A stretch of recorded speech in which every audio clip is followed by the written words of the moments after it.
now? Let's see. Yes, I think now we're live. Okay. Okay. All right, here we go. Sorry, everyone. We had some technical difficulties. Obviously, we're not professional streamers, and you were able to see that just now. Yeah. Great. I think we're live on LinkedIn, and let's see if YouTube is working as well. Yes, YouTube works too. Great. All right. So let's start this again. Welcome, everyone. Thanks for joining the live stream. Yes, here we go. Now we can also see the chat. Yeah, this is the proof. Everything seems okay. You can see the comments come in. Yes. This is great. All right. You can see both LinkedIn and YouTube comments. So this is it. This is the big day. We have been working like crazy in the last few weeks. We had so many things to work on. I'm sure Klaus and Pedro can add to that.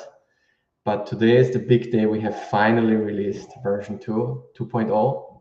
It's there, it's out there, it's on the website. And yeah, we're super excited to show you guys what it is all about. And we're also interested, obviously, to hear all the questions, comments, somebody who already tried it, maybe to get some feedback. So yeah, maybe let's just start by a quick introduction. My name is Gregor Brunner. I'm the founder of the company, and I have with me Pedro and Klaus. Pedro, maybe you want to say something, say hi to everyone. What did you do on MeasureKiller 2.0? Hello, everyone. I'm really happy that we are releasing this new version. It's really nice. We have a lot of new features. I'm a developer for Brunner BI. I work mostly with Klaus developing MeasureKiller, and my main role in this new version was to develop the what if analysis, which is a new module we have, and I helped developing a bunch of other stuff as well. And we really hope you guys enjoy it. We worked a lot on it.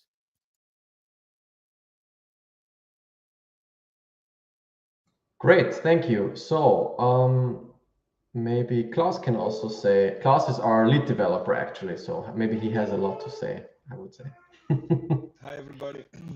Well, how is my audio? Is it It's really bad. Oh, sorry. So I'll keep it short. Thank you for having us up. And well, me and Pedro and Gregor, we developed MeasureKiller 2.0. There's a lot of changes, and I hope you enjoy it. Thank you. Great, thank you, Klaus. So let's maybe start. Let's start to show a little bit of what we have done.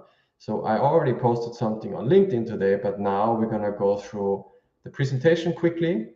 What we have prepared is just a quick PowerPoint to outline all the details regarding MeasureKiller, everything that is new, the most important things, basically. So let me just share my Outlook, sorry, my PowerPoint. So here we go. Oh, 1 second. Can you guys hear me?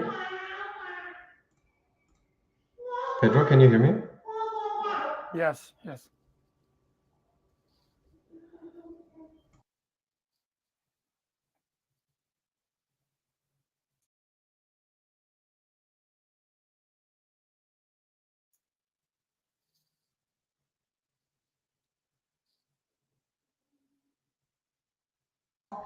Okay. Can you hear me now? Yeah, everything good? Yes. I cannot hear you for some reason. Oh man. Let's see. Let's see. Can you hear me now? My audio just went away. That's weird. Pedro, can you say something? Or Klaus? Hello? Testing.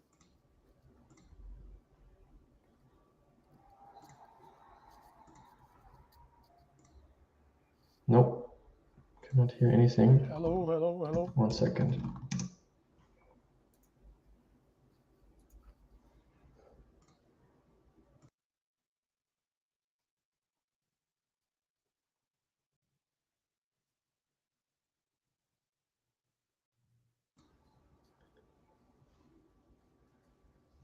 So you can hear me, but I cannot hear you. That's interesting. Yeah, I cannot hear anything. So, what is this? Maybe my phone connected to the ear headphones. No. Maybe some other device. I have to. 1 second.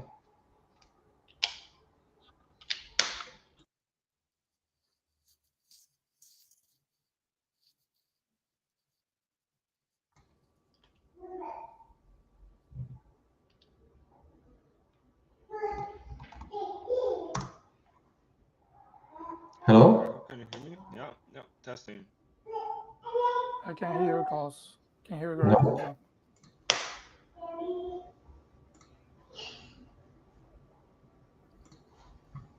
Oh, I think now it works. Pedro? Hello? Yeah, okay, great. All right, man, we have some glitches here. Okay, yeah, this Bluetooth headset is always a problem. Okay, so I wanted to show the presentation, right? This is the new UI. We can see we have the light mode and the dark mode, which is really cool. So we can just switch between it easily, as you can see here. So this is Measure Killer 2.0. What are the main features? I think maybe that's the most interesting thing for people.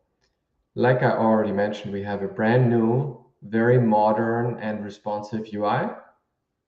It's very nice to use now. It's state of the art, I would say. And we have a couple of features that are completely new in this version. One thing is to find all unused artifacts in one run. So before we had to have multiple runs, right? We might need, depending on the data model, we might need multiple runs to remove all the unused artifacts. Now we can do everything in one run. We have tenant analysis, which is huge. You can analyze your whole Power BI tenant. You don't need to install anything besides Measure Killer. You just need to authenticate with the admin account, and then it will pull all the metadata from the Power BI tenant and show you really cool stuff. Like you can see every single custom visual, where it's used, in which workspaces, who is playing with the report level measures, local date tables, who is doing bidirectional relationships, who has the most visuals on one page. Like you can get a lot of things out of this. And I can show some screenshots there. So here, for example, we have one of the outputs from tenant analysis, certain data sets. We can see all the tables. We can see also all the reports that are connected to it. We can see the measures. We can see the size of those data sets, how many calculated columns they have, if we already analyzed it or not, because this is a huge analysis. We might have thousands of models in our tenant, so we don't have to analyze everything at once. We can do it step by step. Like I already mentioned, we can see where certain custom visuals are used. For example, here you can see in the UI, I searched for the flow map, and I can see immediately all reports. So all of those reports here contain the flow map visual, and then I can see obviously which workspaces those are, if they're in a premium or a pro, which capacity, who is playing around. Can see a lot of things there. We can see what's going on in personal workspaces. We don't really load any metadata from the reports or models in the workspaces, but we can see the lineage. So we can see if somebody is building a report in a personal workspace on top of a certain data set, maybe a productive data set, and maybe we don't want people to build reports in personal workspaces because it's kind of a black box. But this tenant analysis from Measure Killer will show us that we can get some information on that, and at least we can see what's going on. So here we have some summary, what we can do. I'm just gonna go through this quickly because we want to see the tool, right? Nobody cares about PowerPoint. One other thing, we can see a full lineage in the tenant admin mode, and somebody already mentioned this on our LinkedIn release post, that this is cool. You can see here this weather data set that we have on the very top. We have a lot of reports directly connected to it. Those are Power BI reports, but also paginated reports. And then you can see those red rows where we have personal reports in personal workspaces built on top of this semantic model. And then further down, we can even see some composite models, some child composite. Those are direct querying the Power BI dataset. So we can even see that. And then if we have reports connected to that. So we can see the full lineage, and this is much better than what you can see in any of the standard UI, because we're using admin API calls now. We can get everything here. And what is the whole goal of this? Well, we want to optimize our data set, right? And for that, we need to know what is being used somewhere. So we can analyze everything, and then we can see how much is actually not used, and then we can cut down the size of our model accordingly. This is what I mentioned earlier. Everything, we can see everything in one run. So before we only had white and red rows in our output. Now we also have yellow. White it is used somewhere. Red means it's completely unused. And then yellow is called used by unused. And this is quite tricky to wrap your head around at first. But what does this mean? Yellow means, so this artifact, for example, let's look at the top one, confirmed per density, this column, right? This column is only used by other things that are unused. So it is used, but once we remove the unused, this itself will become red and we will be able to remove it. But first we have to kick out the unused ones, and then basically this will change from yellow to red. And we will be able to remove it as well. We didn't have that in any previous version. We can also run the whole measure killer logic on multiple models at once. So you can select multiple models. This is actually also part of the paid version, but you can analyze multiple models at once and then quickly see how much of the size we can save, basically. So, all right, I'm gonna stop sharing, and I heard that there's some background noise. 1 second, let me check that.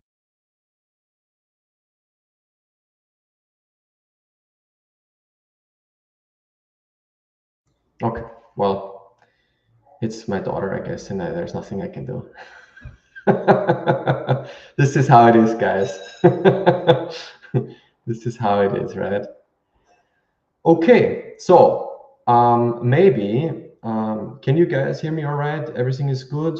I can see also the chat. Somebody said dark mode. So let's show the dark mode, right? Let's see. I'm gonna start sharing my screen. So I'm gonna start sharing my screen, and then we can go through everything. 1 second. So whole screen. Here we go. Share screen. So if we have any questions, guys, you have to please let me know, because I have no idea now since I'm sharing everything. So here we go. So this is the new version, right? Like I already said, everything is new. We also have some menu here. This is not really that important, but we have 5 modes now. Gregor, Yes? if you can lower your resolution, it's really small. It's huge. Yeah. All right, let me do that quickly. I'm gonna go down to this, maybe. Is this better? Yeah, it's a bit better, yeah. A bit?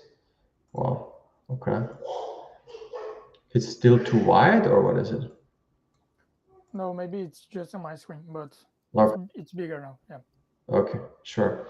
I think I should actually do full HD, because otherwise, is that also okay, Pedro? Yeah, it's a little smaller than before, but Okay, okay. This here now at least I have full resolution. Okay, so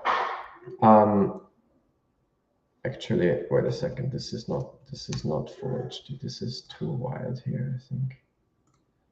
Let me do this. I think this is probably what is best. Okay.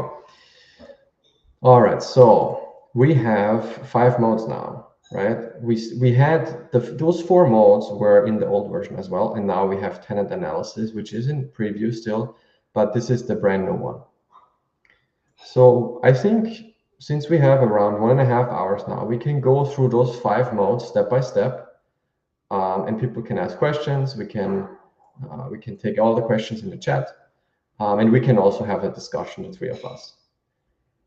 So maybe I can start with the first mode, or maybe Klaus, do you want to do the first mode actually, and I'll do the second mode then, because I have a perfect data set for a second mode.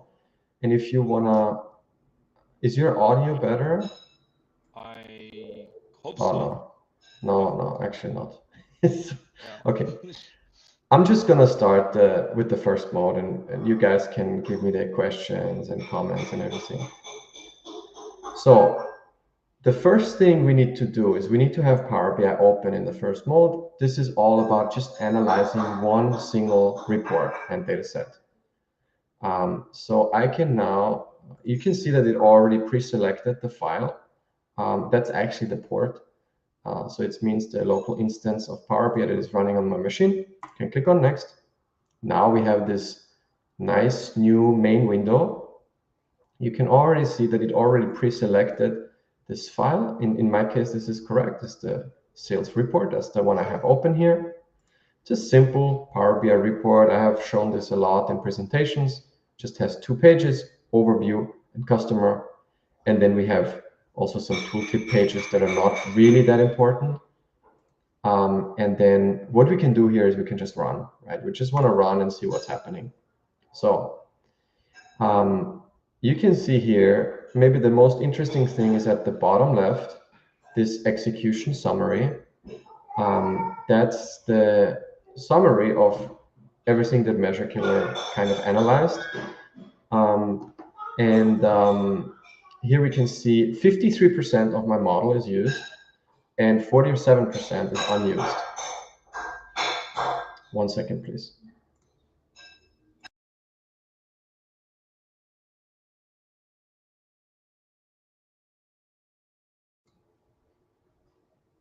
I hope the noise will be better now.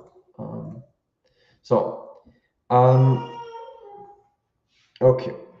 So we have this main output here. You can see we have some artifacts that are red, they're unused, and some are used. And this is already sorted by the size. So those are all columns here. And then you can see at the end, because measures don't have any size, it's at the end is 0 bytes, whatever. But we can already see that the most costly column in my model is not used anywhere. And something really interesting that we have in this new version is we can right-click on an artifact. And we can either copy the name of this artifact, or we can get some details. Copy text just means copying the order number. Right-click and doing column details gives me some metadata. Maybe Klaus and Pedro, maybe you can say something about this.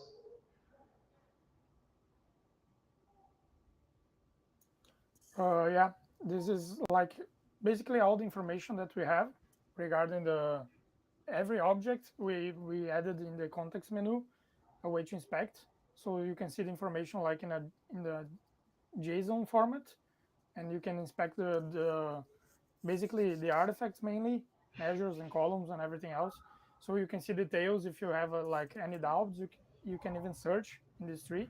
So basically, we added this for for giving more details to the user if he wants to inspect the item a little bit better. Right. So here we can get some additional information just in case it's important. And especially, I think, if we go down to the usages, right?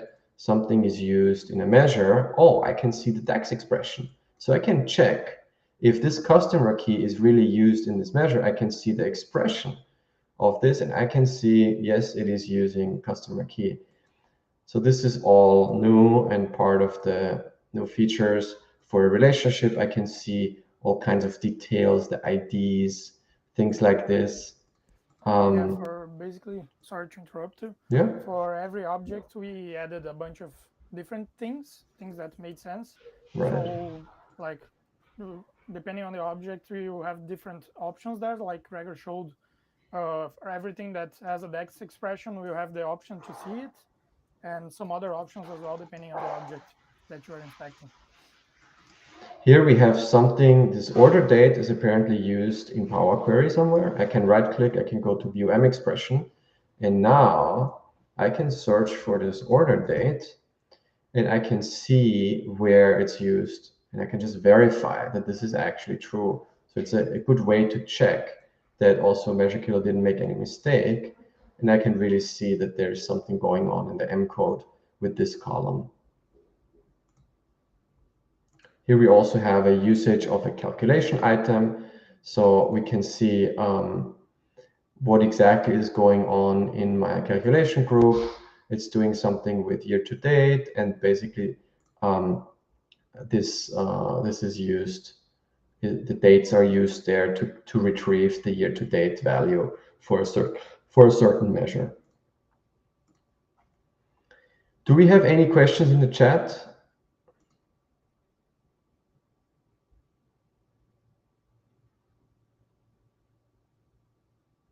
Do you guys see the chat? Hello? Yes. Pedro? No more questions, I think. Yeah. Okay. Nothing so far? All right. No. Nothing so far. Okay.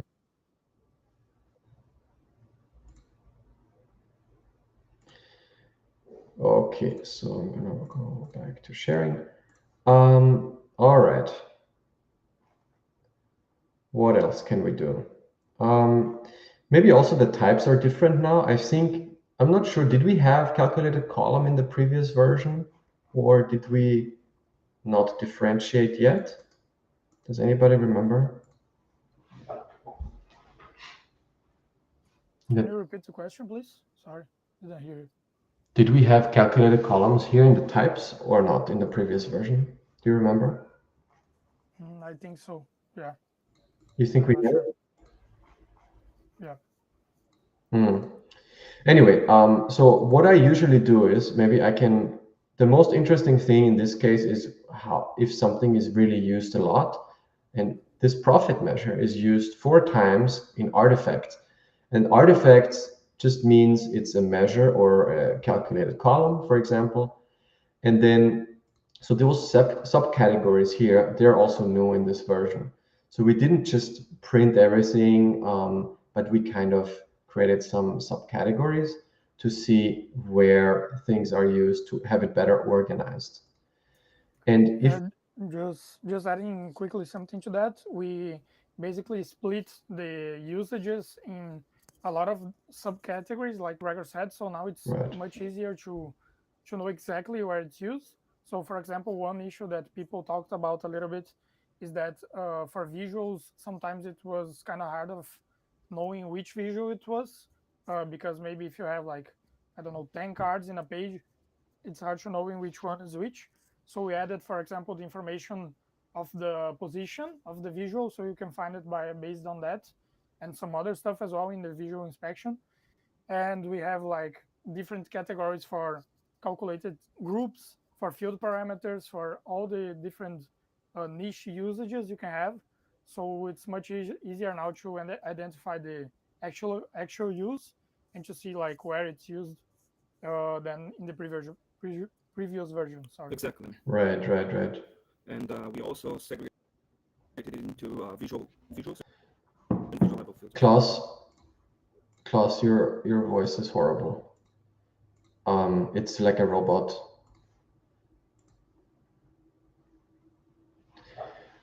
Okay, so So those subcategories are helping us to organize everything a little better, right?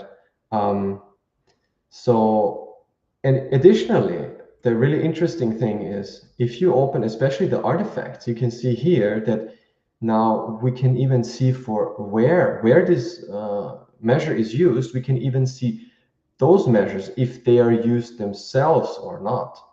So that's really cool, I think, because before we just showed this, but now we can see, oh, this is one of the ones that is not used actually. So we even dive into the subcategories more, and we can see some very interesting stuff. And of course, for those here, we can also see the DAX expression. Yeah. Also, we added those little icons for all the visuals. So we're trying to get the correct icons for every visual, at least every standard visual, that makes it a little easier to understand where, for example, this measure is used. We can see, obviously, if it's, I mean, if we have multiple reports, we would see the report here, but in this case, there's only one report. We can see on which page the visual is used, and obviously the title, or if we don't have a title, we return the type of the visual. And here also we have the visual definitions, and you can see this messy JSON file. You will be able to see this for all the visuals, and there also you can, for example, really check if the profit measure, for example, here we can see there's something going on with the profit measure, if it's really used there or not. It's just a good way to verify some things. Maybe you also want to take a look into the metadata of the visual itself. And you can do this now with this right click, which is really cool. Yeah, there you can find the position of the visual as well, like I said before. So you can know easier which visual we are referencing. Exactly. Yeah, I mean, maybe Klaus, maybe you can try to, I don't know, restart or do something, because it's too bad that we cannot have you in the call now. So maybe just try to fix it and let us know when you're back, and we can give it another try.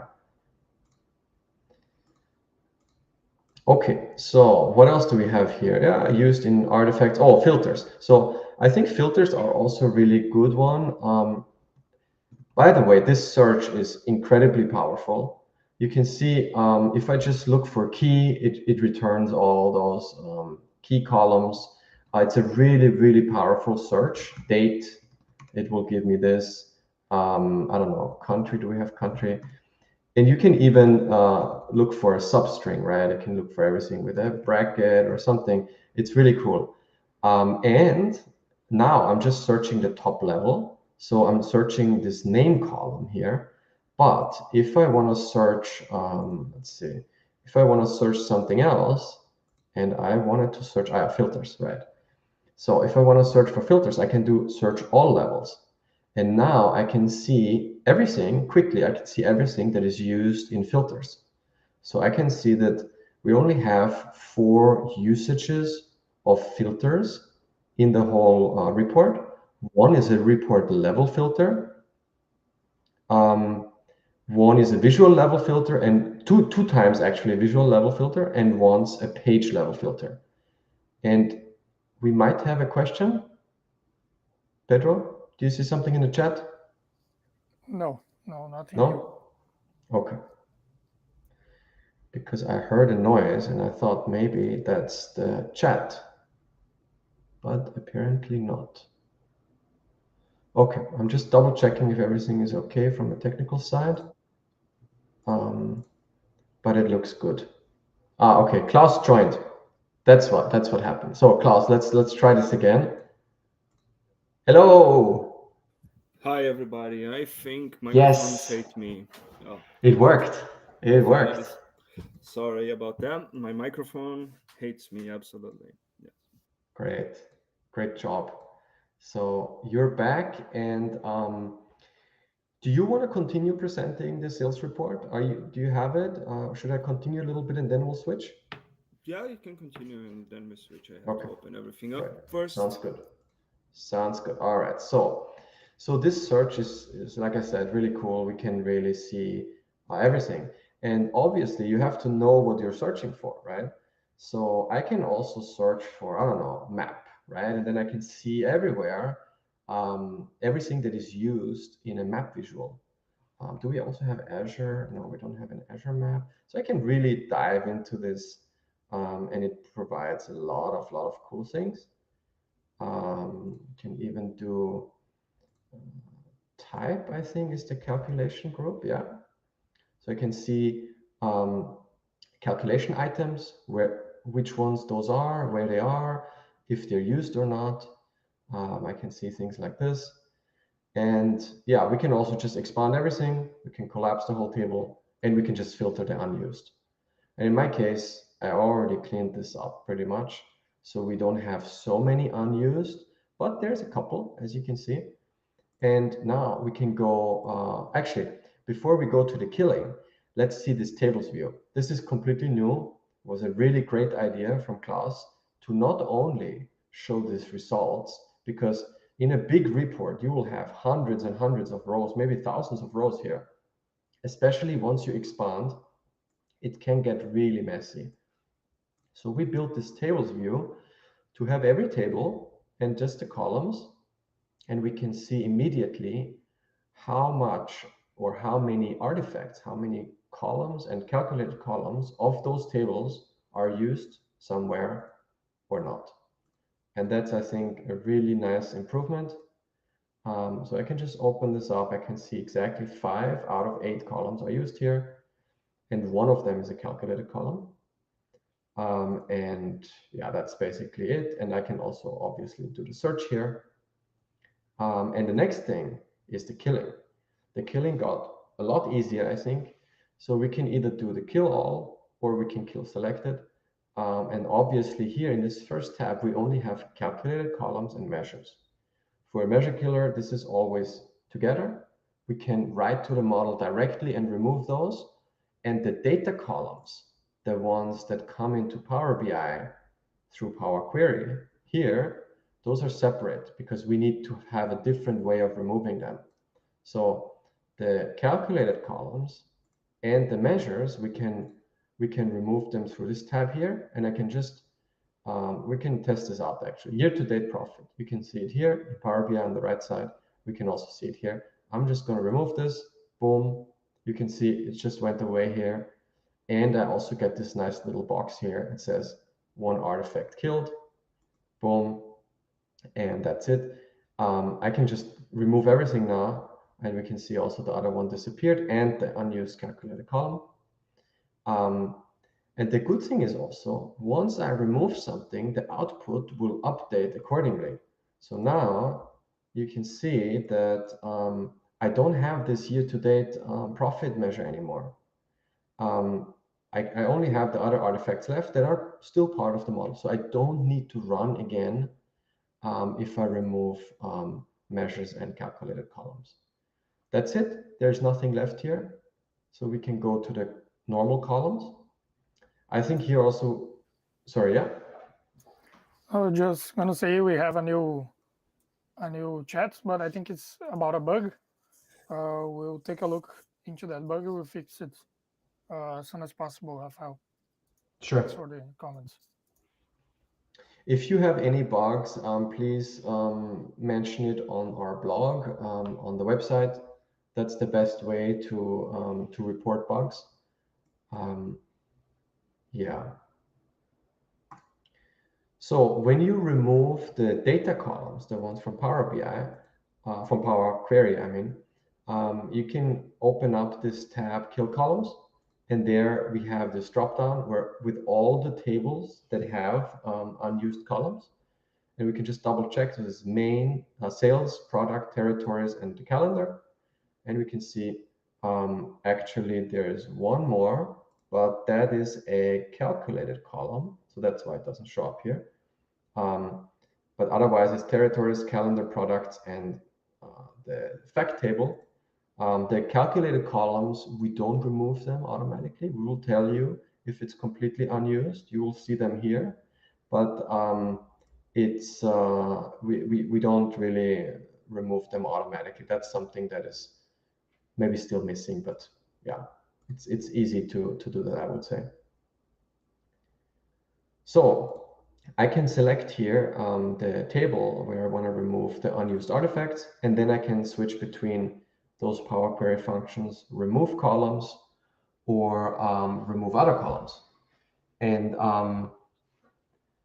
in my case, I always pick remove other columns because it's kind of a best practice. I would say it's a little better in some ways.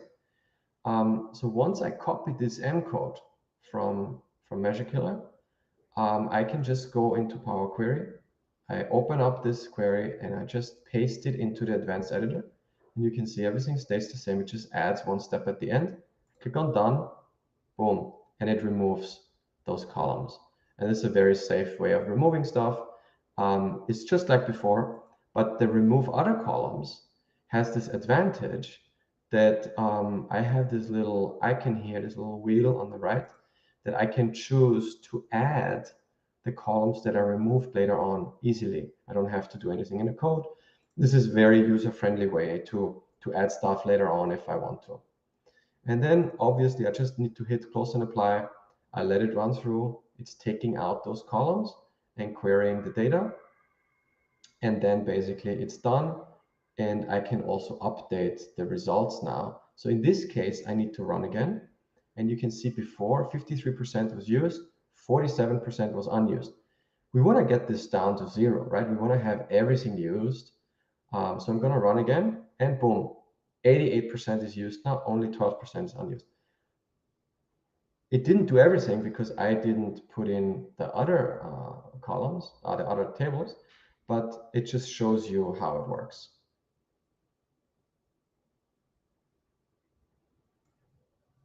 All right. So what else do we have? Pedro, do you want to explain the what-if analysis? Sure, sure. Okay, let's see. Should You, I open it or yeah? Okay. Yeah, you can open it. You can open it. So yeah, let me explain it a little bit. This mode is kind of a new mode. We had a test version of it in Measure Killer 1.0.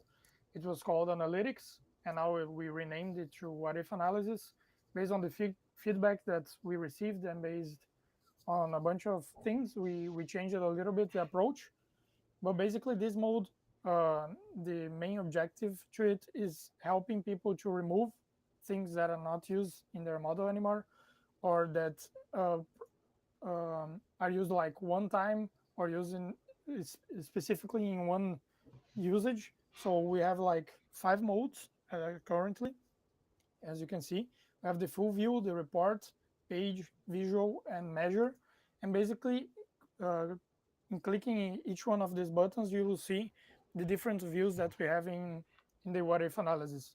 In the report mode, for example, if you click there, you can see all the reports that are being used by your model. In this case, it's only one report. We only have one, right? Yeah, it's an offline data set. But if you run in like a shared online data set, for example, you would see every report. We will show that later to you guys. You see every report there, and you can see basically the reports that use the most size of your model and the ones that have the most exclusive size, let's say. So maybe, if you would remove maybe we can, it's hard to explain this, I think, so maybe we can show it to people. Yeah, show the full view. I think it's let's show the full view. All right. Yeah. So in the full view, what do we see you here? Can see, yeah, you can see basically the other way around of what Measure Killer, the regular output, shows us. The regular one shows everything, like every column, for example, every measure, and it shows where it's used. And here's the other way around. You see like the whole hierarchy of your project, all the reports, all the pages, visuals, and the model. And you can see everything that is being used by every one of these items. So you can see the tables, the calculated tables, the pages, the visuals, and you can see how much space you would be able to free up if you remove each one of these items. So, okay, let's look at this. So I open up the report, right? We only have one report in this case, but I have 6 pages. So those are my 6 pages, and those potential savings, that's how much I can save if I remove a page, right? Yeah, exactly. So maybe this is not much in this report, but we also removed a lot already, right? But so this means I can only say I can save 2%. If I remove this page, I can cut down the size of my model by 2%. Yeah. Yeah, that's basically like one of the points that I wanted to add to Measure Killer was some way of seeing not only things that are not used, because that's Measure Killer's job to kill everything regarding stuff that is not used at all, but also to see like if we were to remove something, how much space would that free up in our model? Because sometimes something is only used in a relationship or something that could be like removable, and it can maybe free up a lot of space in the model with something that is being used but could be removed, you know. So that was the main points of us creating this mode. Right. And also here we can see what is used by filters. So we have a report level filter that is using this homeowner column. And basically, if I remove this filter, I would be able to save 1%. Is that correct? Yeah, I'm having a little bit of trouble seeing the numbers, but yeah, that's what it means. Okay. Cool. Nice. So this what if analysis basically, it shows you, especially here in this first view, you can save a certain amount of storage from your model if you remove something. And it doesn't really judge if it's used or not. It just tells you maybe there's one page in your model that is using 30%. There's one page in your report that is using 30% of your model. That would mean the 30% is only used on that page. So if you remove this page, you could save 30%. That's it, right? Yeah, basically it's like an exclusive analysis, so it's that's what it means. So Right. just one other point, I think that's useful as well. It's like in the full view, if you search for a column, for example, you can see everywhere that the column is used in the hierarchy of the project. So you can see like what would be impacted, for example, if you were to remove that column from the model, Right. and that's something that can be useful as well to see the impact. Right. Cool. Okay. So, Klaus, are you ready also to present something? Yes, I am. I was just helping Rafael to fix his issue. Well, Let's take a look at this. I think this is important actually. We want to have no problems, but yeah, Rafael here said he had a bug with the new version. It's related to the theme, right? yeah, good old JSON settings destroying everything. It's probably due to an older version. Something happened with that JSON file. The first time we developed it was not that good, to be honest. And now I should do, if anybody gets this error, usually when starting, it will throw something. Just have to go where we save our settings. Measure Killer actually saves its settings, which is in the app data. It's quite a hidden folder, hard to find. You just do a Windows key R to open up the execute command, and then %sign app data. It's written down on the comments there. Find the Measure Killer folder, delete it, no problemo. It will restore when you open up again. So there might be a setting left over from older versions that is causing the mode to break. We had that before, sorry about that. Okay, so if you have this bug, please do exactly what Klaus wrote here. You go into this app data folder, and then you delete the Measure Killer folder, and then everything should work just fine. Cool. All right. So, Klaus, do you wanna take over? Of course, I can show mode 3 maybe, Yes. or Please. mode 4.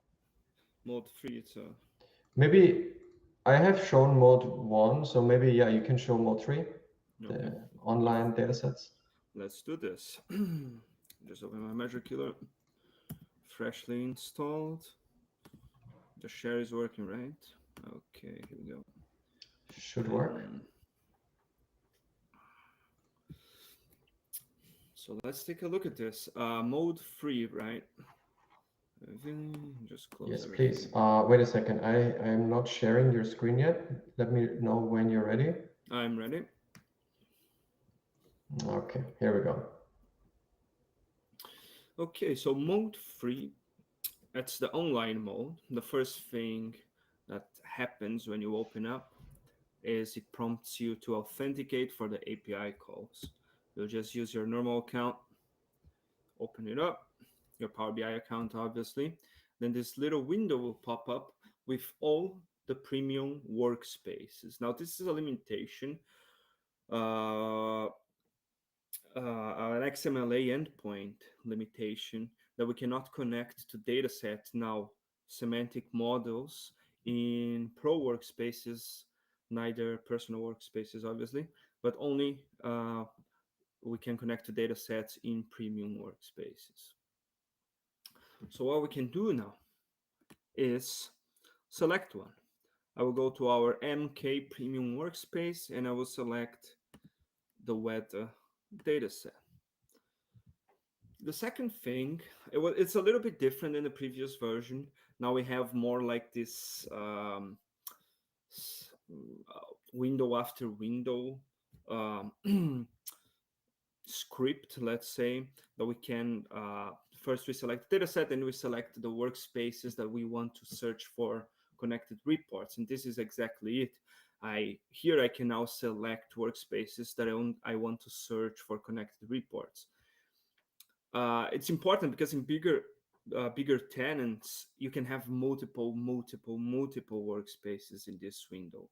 And the more you select, the longer it will take to search. So I already know that I only have reports in the MK and the PPU test, if I'm not mistaken. So I can, oh, no, PPU, no, it's not a PPU test. It's the forgotten workspace, maybe. Forgotten, no. So basically just MK. I'll go next.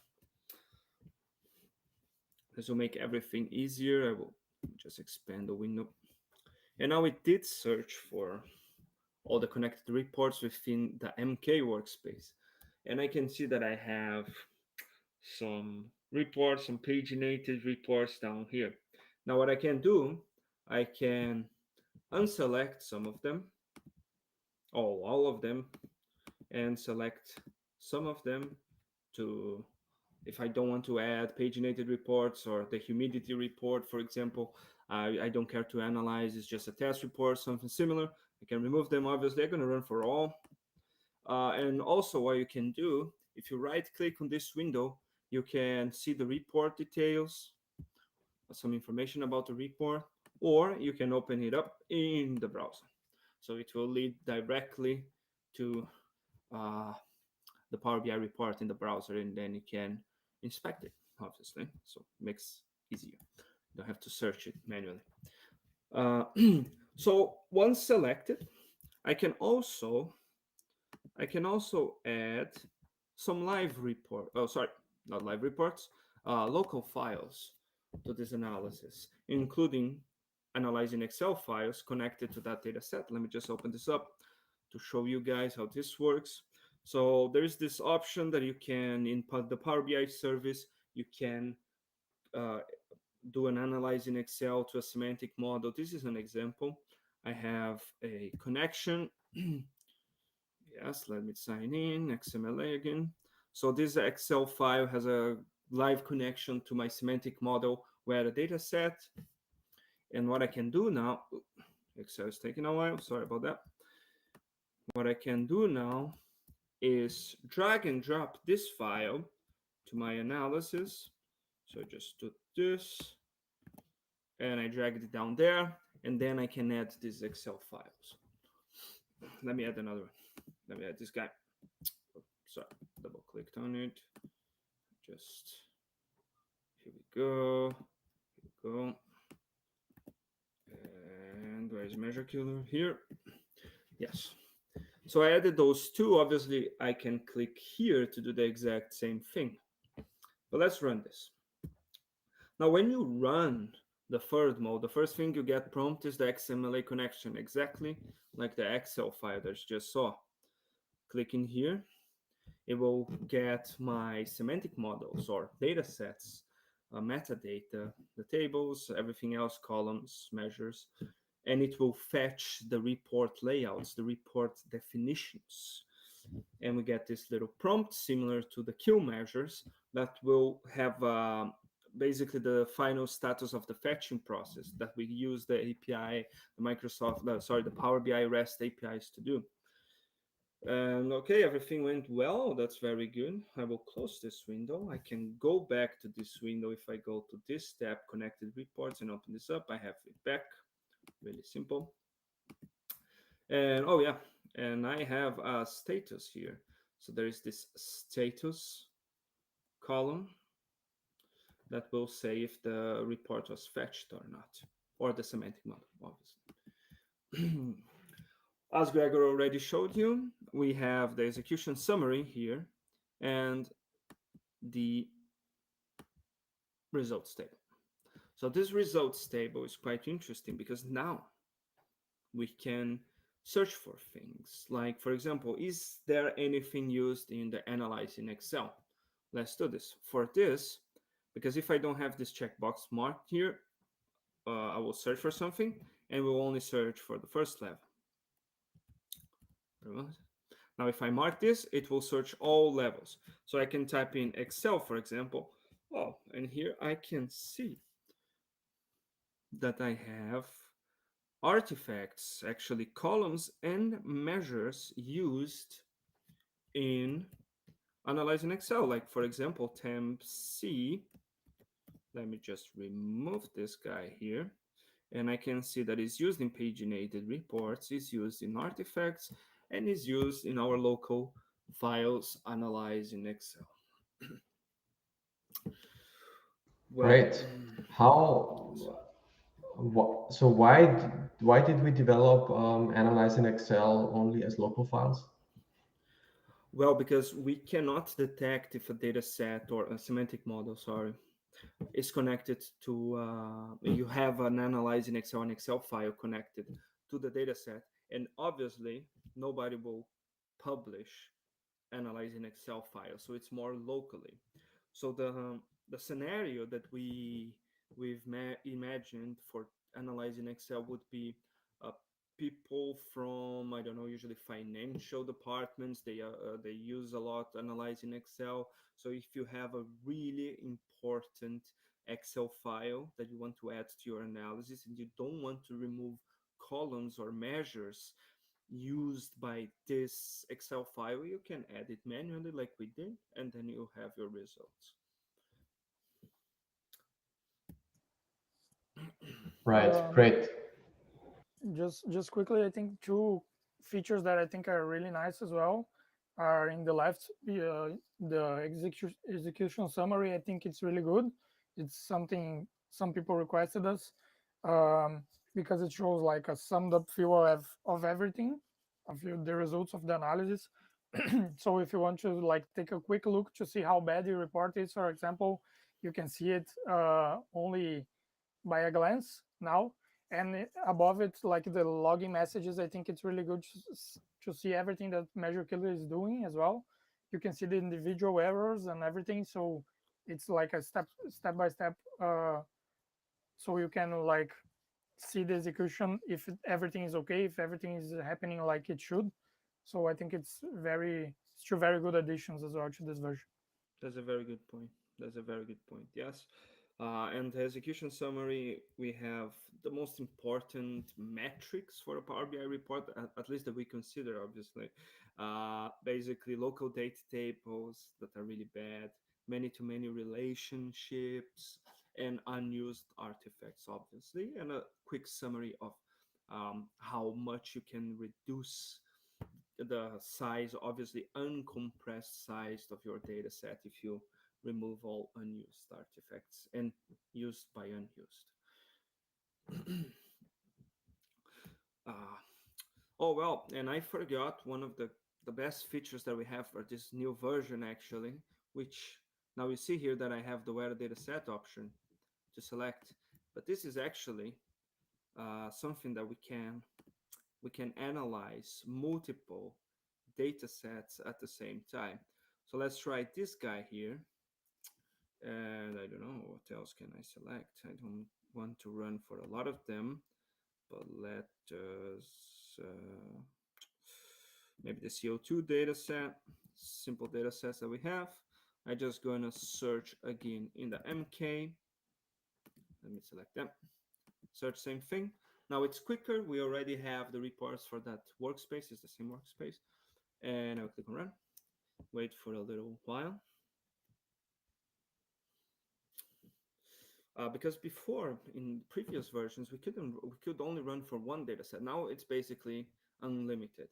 But be careful with that. The more data sets, the slower it gets. And if you have a broken data set or a scorecard that doesn't let you connect by XMLA, it will break the execution. Yeah, so here we go. And now I have, let me expand the window. Now I have two options here, and I can just switch between them to see the results, which is pretty cool. And the same thing goes for the export. I can select which I can export. Yes. And that's it, I think. Oh, well, one Cool. thing that I think I forgot is that we added this little button to the end of the toolbar where you can see the logs. And this is really important if you get a bug. And here we have the complete feedback. Imagine as an expanded version of what you see in the actual window, that you get all the API requests we are doing, all the queries that we are doing to the semantic model via XMLA.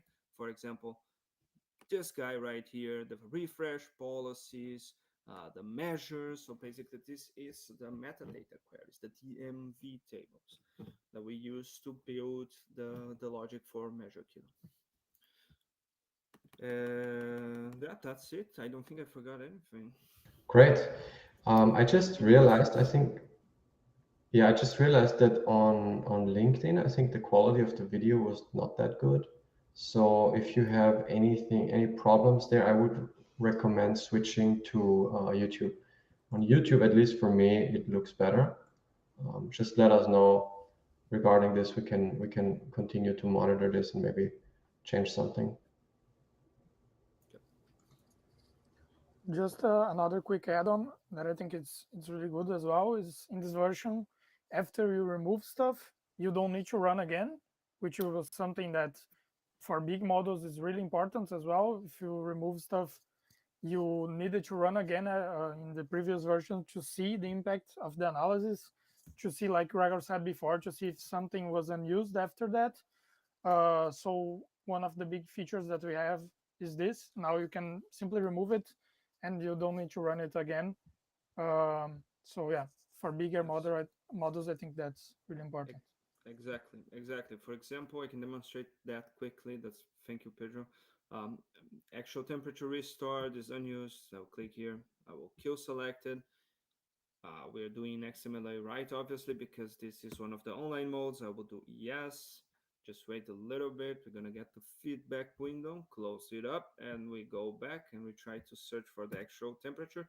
It's not there anymore. So it's automatically removing from the results, which is really, really good.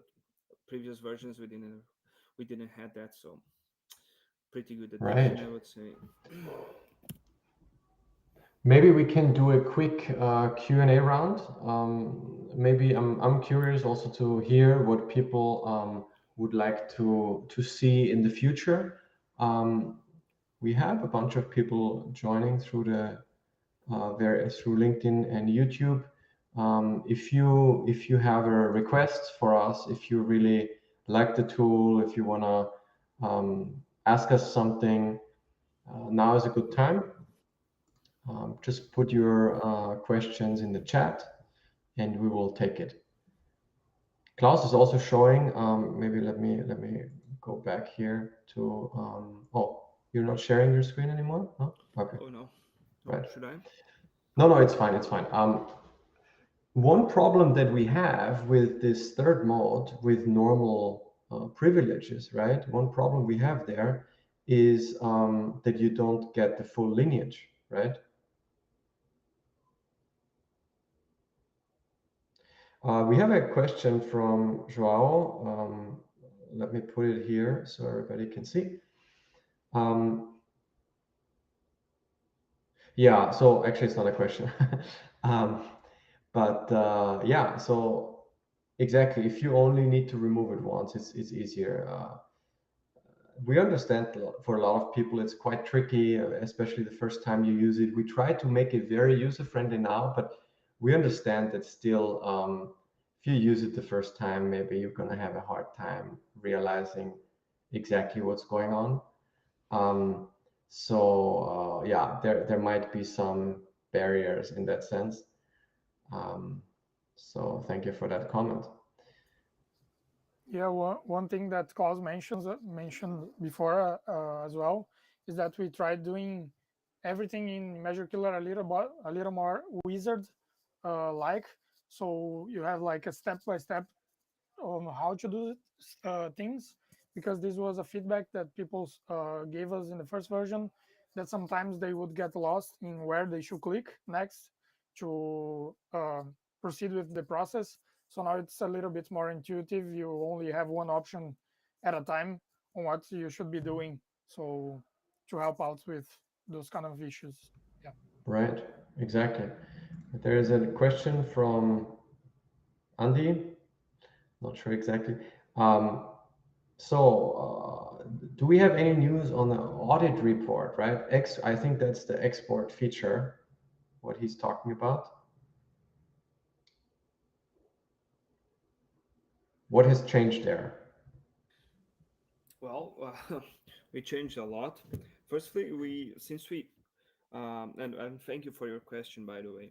We added the JSON extraction, which makes more sense with the Power BI report, the model structure in Power BI overall.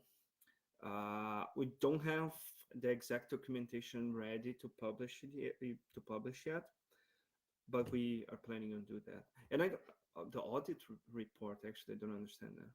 Can you specify? Can you clarify the audit report, Gregor? Yeah, I'm not exactly sure, but I think he's referring to the export functionality. Ah, okay. Oh, okay. So actually, he's asking about if we have something. No, No. not yet. But that was actually something that we discussed before, didn't we? Yeah, somebody brought this up, and we discussed this in the team, that maybe that's a good thing to look at in the future. Um, Maybe we can cook something up in the next couple of weeks to have something ready that is taking the standardized output from Measure Killer and putting that back into a Power BI report. But yeah, it's kind of looping around the whole metadata in a way. Maybe let's just take a look quickly at the Excel output. Hope you guys can see that okay. So here we have a standard output from Measure Killer. And yeah, so this is basically the old row by row report, right? So it's pretty much similar, but we took out the what was it called, clustered report. We took that out. Um, Basically now we only have this row by row, which is, I think it's pretty much the same, Klaus, regarding the structure. Yeah. Yes, very similar. We have for each row we have a usage or an unused artifact. The column names change a bit, but as you know, Gregor, I'm still a bigger fan of the JSON file with yes, with Right, the right, right. structure. but it's pretty similar. We added some more stuff there because we have new types of usage, including, for example, field parameters, sortings. They're a little bit different, but it should be, Yeah. I would say, Right. 70% similar, something like that. Yeah. Yeah, exactly. Cool. So, like I mentioned before, with the normal mode, the third mode, where we analyze a shared model as a normal user with workspace privileges. Yeah, maybe you're an admin in a workspace, doesn't really matter, but you're not a tenant admin. In those cases, we run the third mode. Klaus, maybe you want to show the main window just to show everybody the difference. Absolutely. All right. I'm just gonna share my screen again. There we go. Sorry, I disconnected a little bit. Did you guys say anything about the JSON export as well? Yes. Not yet. We just talked about Excel and we mentioned that there is JSON, but we haven't really shown it yet. Okay. So this is is my screen visible? Yeah, all good. Okay. So basically, I will go back and I will get the weta data set because it's better to show this behavior. So I go to the weta data set. I will unselect everything. I will do MK and connect again. Here we go. So you're running this now as a tenant admin, right? No, this is as a normal user. Oh, So you're still running the old. Okay, right. Yes. What is important to show here is that the weta data set it's only has only connected reports. The thing is that if I go to Power BI right now, open up this data set, the weta data set, which one is it? I never remember. Let me just navigate. My goodness. My scroll bar just disappeared. Oh, here it is. It's probably one of the last. Where the data set, this guy. So if I go down here, I can see that this semantic model, this data set has downstream data sets. Example, the composite report and then grandchild report. Now, if I open the lineage view, Yeah, this is something that happens sometimes or some people build. We're not really big fans of this, right? But yeah, this is something that, especially if you're an end user and you have a centralized model to play with or to use, maybe you want to add some Excel files or something, but you cannot do that to this productive data set. So you're going to do the direct query to that data set and then add something in import mode, which creates this composite model. exactly. And these semantic models, they can have, correct me if I'm mistaken, Gregor, 3 levels down. So as you can see here, the weta data set, multiple reports connected to it. And I lost my scroll bar again. But here it is. We see this test composite, test report. But this test composite is even generating another data set, the test grandchild, which makes sense, the name at least. And the composite report as well has another grandchild report. And we cannot get that using normal API calls, unfortunately. It's a limitation from the REST APIs. And the only solution is to run now the fourth mode. And so basically, the child models we cannot get using the normal privileges, and also any report that is in a workspace where we don't have access to it with our personal user. Exactly. Even if I'm a tenant admin, I don't have the full lineage by default. That's very important to remember. That's why we built this tenant admin mode. Yes, and then with this, you can get everything. And I mean everything. Obviously, it can see everything, not get everything. We're going to get to that point later. But let's do the same analysis. Now, the where data set, click here. I'll go next. Oh, and look at this. Now the list just grew. Now we have composite models, and let me just sort by the type here. I can see some red stuff too.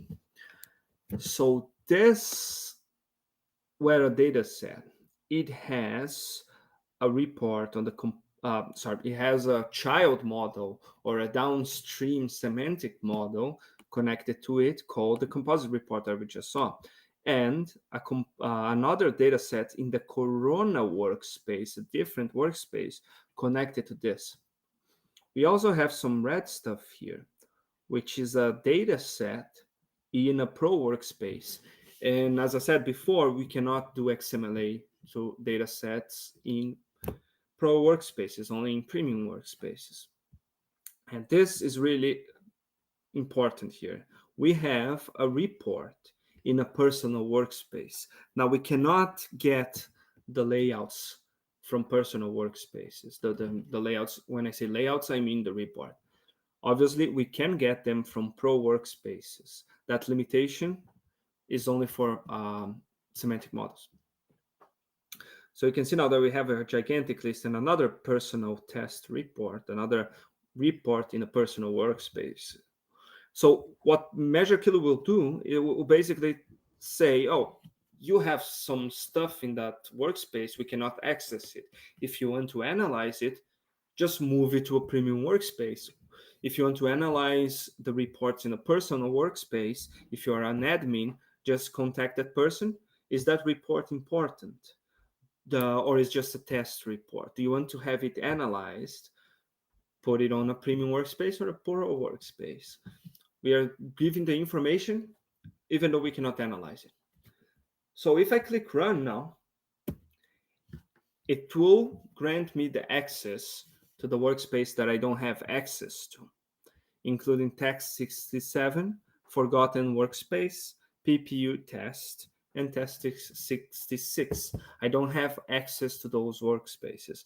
I know our naming for workspaces is terrible, but it's just for testing, obviously. So I'll click yes.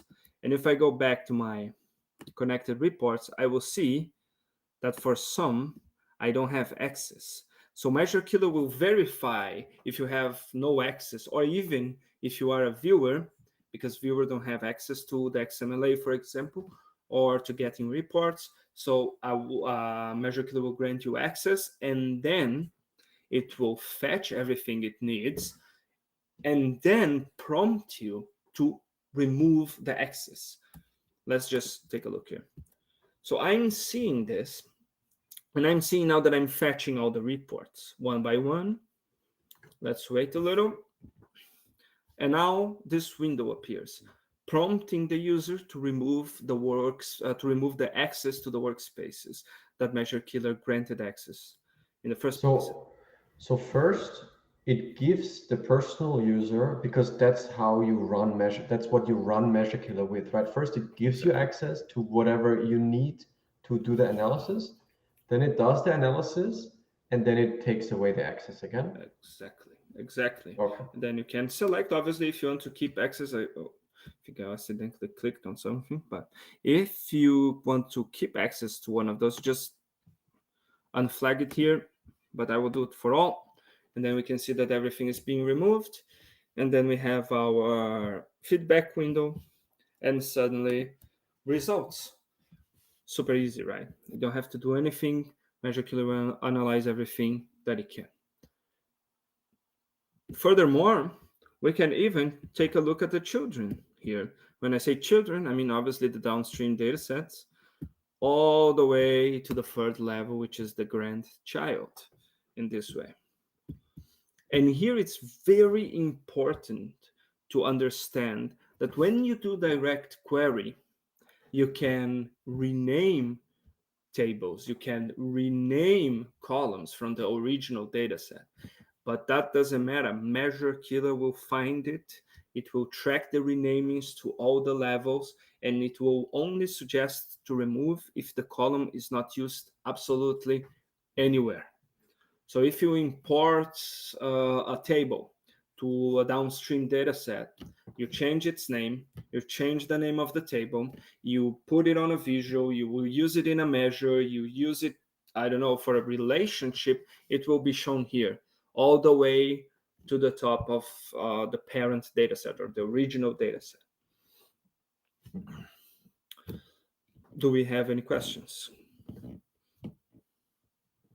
This is really cool. I mean, I think this also the capability to switch between the data sets. And I have to say, I was a little skeptical at first, as you remember. I thought, no, this is gonna confuse people. This is gonna be a mess. But actually now I have to say I'm a big fan of this. Because what I would do is I would switch between the data sets and just see how much is used and unused. Of course, in our case now with the child data sets, maybe it doesn't matter so much, but you can run on any 5, 10 data sets in your tenant at once. And then you can just compare how much is used, how much is unused. And that's really amazing, I think. Because we built this especially for the tenant admins, and they know which data sets are the most problematic in a tenant. And because they can see it in the fabric capacity metrics, they can see what's going on there, who is pulling the most load on the premium capacity. And then they can maybe take the top 10 data sets, run this mode on them, and then they will quickly see, oh, how much is used, how much is unused. And maybe you'll find, I mean, the models that we're showing here, those are already pretty clean. But we have seen some models where 80 or 90% of the size was completely unused. Some huge models with thousands and thousands of measures and columns, and so many things were unused. So there's a lot of potential there in order for things to basically clean up. Yes. We don't have any questions so far. Maybe we can take a look at the what if analysis here. Absolutely. Also, I'm sure Pedro has something to say there, because now we'll be able to see the multiple reports, right? So now you can really see what's going on. Oh yeah, exactly. So Yeah. Pedro. But maybe this is not a good example actually, because they don't have anything only used there, huh? That's true. Except for the parameters test paginated report. But it's tiny. Yeah, they're pretty clean. They're pretty clean. Yeah. Okay. Why don't we show tenant analysis? That's the most amazing new feature, I would say. Let's switch to that, Klaus, huh? Yeah, sure. You want to share or should I continue sharing? You can do it if you want. Okay. Tenant analysis then. Let's go back. Go back. And you already have this now, right? Oh, yes. Let me run this thing. So now the tenant analysis, it's one of my favorite new features. And this is for tenant admins. And we will analyze the tenant completely if we have access to it. And I'll take a look at this because I already did run some stuff here. I already ran for the weather data set. And what I can see here is that some of my artifacts are already analyzed. We have only one report in the workspace, test 66, and only one report. So this workspace is completely analyzed. But let me go back a little bit and explain what we see here. This first tab here to the right is all the workspaces you have in your tenant, including personal workspaces. But just to remind people that you have to mark this checkbox in the settings to add personal workspaces in the first window, the start window, to make the personal workspaces show up there. Let me just expand this again. It is off by default, Klaus? It is off by default, yes. Why? Because we have a limitation. 50,000 workspaces. That's the limitation. It's an API limitation. We can't do anything about it. It's Microsoft's fault, basically. But 50,000 workspaces, if you add personal workspaces in a company that you have, let's say, 10,000 employees, maybe you can reach that limit, and it's not that uncommon. So by default, we turned it off, and you can analyze all other workspaces. Stuff, and when I say stuff, I mean obviously reports and data sets in personal workspaces we cannot analyze. So we keep that by default out. So you can check now what's going on in my workspace. Are you saying Yes, that? I can. If I go to Gregor here, I can see what you've been up to in your personal workspace. I can even open up the report details and see a little bit more about this report. Obviously, I cannot access its layout, its definition, what visuals you have there, but I can see what's going on inside. We can also take a look at the lineage view. Going back to our example of the Wera data set, I can see everything that is inside that way, that is connected to that semantic model, the Wera data set, including your reports there. Personal workspace Gregor. Here I can see that you built 2 reports on top of it. And I can even go down to another child, which is the one that we cannot access because it's in a pro workspace. We can go down to composite report, and then see there's another level of semantic models connected to the composite report, and then I can go all the way down. But going back to the selection, here I can select reports or data sets to analyze. And when I say analyze, it's not the same thing as Measure Killer does. It will give you a general and faster overview of your reports, data sets, paginated reports. For example, I have a quick one that I can do here, which is the Brunner BI projects, our projects. And I can click here on this workspace, and then I will go to run. This will analyze all the semantic models and reports in that workspace. I can also take a look at this app here. I can select this, and let's select another one. Let's select the AdventureWorks. So I will analyze all of those workspaces and all the artifacts within them. Clicking on run, we just have to wait a little bit. It will take some time. I think I have access to all of them. If I don't have access, it will be exactly the same as the previous mode. Measure Killer will grant me access, and then if the user likes, it will remove. And now let's take a look here. Oh, what happened? An error. So I cannot get this app report. It's one of those reports in an app. So what Measure Killer does in face of an error like that, it will just, okay, I cannot analyze that, skip to the next one, finish everything. Once everything is finished, it will show what went wrong with that report or data set. So if I right click on the report itself, I can view the error. So this is an error that is caused by when you have a report app. Very specific, but okay. And now if I go to status here. Yeah, exactly. Now this will have changed, right? Exactly. Now and it's important to say too that the results will stack. You can run one workspace at a time, and the results will be always there. I will not remove Measure Killer will not remove the results. Everything will be there. If I run another. So can you open the Brunner BI projects again? Because Yes, I of course. think it says 3 reports, but then it always says 0. So I think that's actually a bug. Oh yeah, true. It's not counting the analyzed. It's the reports left to analyze, I guess. Oh yeah, No. okay. Yeah. No, Is that for all workspaces, I guess, huh? Yeah. Or it's just that's for... true. But here it doesn't? That's interesting. Yeah. I think we have to take a look at that. Yes. Yeah. But anyway, going on, after you run for a selection of artifacts, we can see the results.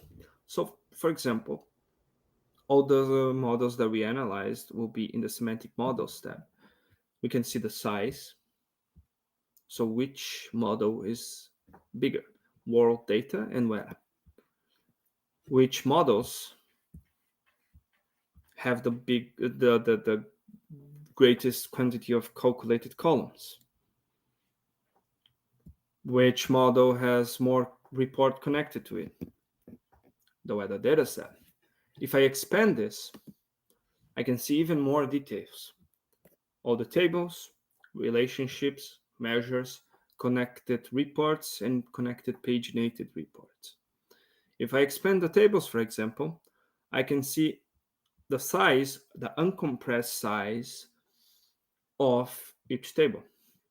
And if I expand again, I can even go down to the column level, seeing each individual column. Furthermore, I can click and see column details. So this is exactly what we had before, huh? We also have that in here, like in the normal output of Measure Killer. Yeah, exactly the same thing. Nice. And we can also see the DAX expression, which is quite interesting. Very creative one, by the way. Just copying a column. And yes. What else? So you can we show also, for you're an the- admin, right? You're an admin of a Power BI tenant. You want to look for the criminals. What is criminal? Yes, What is something yes. that you shouldn't do? Exactly. Exactly. So what we should look for is, usually myself, I would look for local data tables. Let's see if we have criminals. No. At least you haven't analyzed it yet, but there is something, right? Oh yeah, there's always something. And we can also take a look for the criminals in that develop reports. Amount of visuals are always a problem. Custom visuals could be a security risk. So for example, this guy here, it's importing how much? 11 custom visuals. It's not using 3 of them. Let's take a look at my favorite custom visual icon map. We can also search for it. So it's basically a lot of possibilities in the tenant analysis for tenant admins to search for specific stuff that Power BI doesn't provide them with. Custom visuals is one example that we have from talking to other tenant admins. What else, Cracker? Local data tables, obviously. Calculated columns. Calculated Can columns. be a problem. Don't have to be, but can be, right? Yes. They can be a really big problem. I think we have a criminal one here, if I'm not mistaken. The mass for this.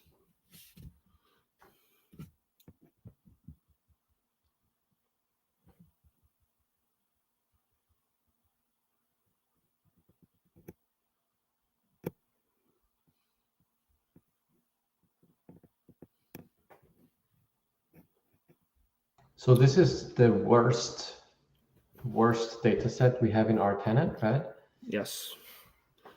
It has, I think, thousands of visuals.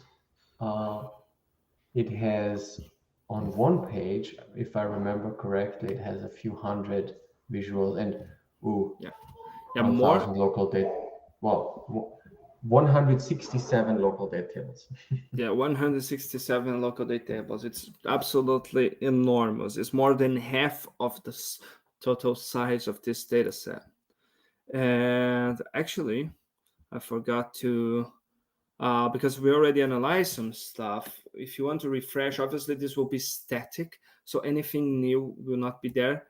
And if you want to refresh, the information, you can always click there. I just But realized then you that have to run again. yeah, I have to run again. I just realized. Right. Sorry. No, I mean that's the downside. But you cannot have it both ways. This is just how it is. Yeah, they cannot. But it's important because if people add a report and then it will not show up here, that is just quite problematic. But let's take a look at the MK here.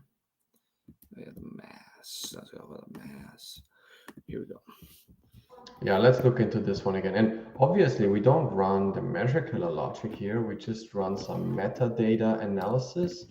So we take a look into the metadata and get some stuff there. And probably in the future, we will also run the measure killer logic here, I would say. Don't you think? Yes, because basically what we do now is run half of the logic. We acquire the metadata, we acquire the report's definition, the layout, the visuals, etc. And we just don't search for the usages, basically. Let me open up here. And yes, let's take a look at this guy. So first thing, the local date table is horrible. Always turn them off. Look at this. It's awful.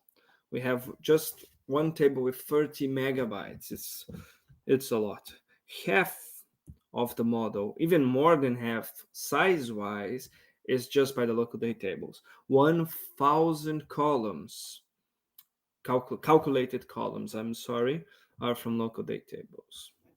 And those obviously are created automatically, but they are directly connected to the number of date columns you have in your model, right? So yes, a lot of date tables, a lot of local date tables if you turn on auto date time. yes. And this is one of the features that I always forget to turn off, to be honest. And so this is a reminder. We'll get into trouble. Yeah, turn this off. Don't leave this on. And this is just a reminder. It's yellow because of that. It's the best practice. It's create a calendar table. Turn off the auto date time. Because you can save a lot of space. Let's look into the report section of this mess. I think there we have some criminal behavior as well. Oh yeah, we do. So first thing in the reports pane, you expand the mess and you can see the pages, the hidden pages, the custom visuals. The custom visuals here are when you go to the marketplace and you import the custom visual, it will show up here. And the type here, the status here will show if this custom visual is actually used as a visual in the report itself. In the hidden pages section, in the hidden pages section, we can see this 51 hidden pages, and then we can see this and open this up to go all the way to the visual level. So firstly, this single page has 267 visuals. That's crazy. That's really, really crazy. Yeah, that's really bad. Will take forever to load the page, probably. I mean, it could be like 200 images. It could be, but still a lot. And we have the one page here, which has 171 visuals. We can go down and see. Oh, my battery is almost over. Just give me a moment. I'm gonna have to take my charger. Gerrit, can you? Yeah, sure. I'm just gonna say some stuff here, but I think we're almost finished anyway. Just one quick add-on. I think it's really cool regarding the custom visuals, because we can see both the custom visuals that are being used in the report, like Klaus showed.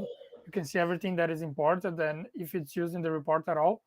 But at the same time, you can see inside the pages if you have any custom visuals there.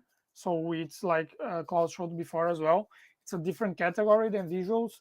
So you can know, like, in every page how many custom visuals are being used. So you can see where the custom visuals are used, not only if they are used or not. in the whole report. I think that's a cool feature as well. Right.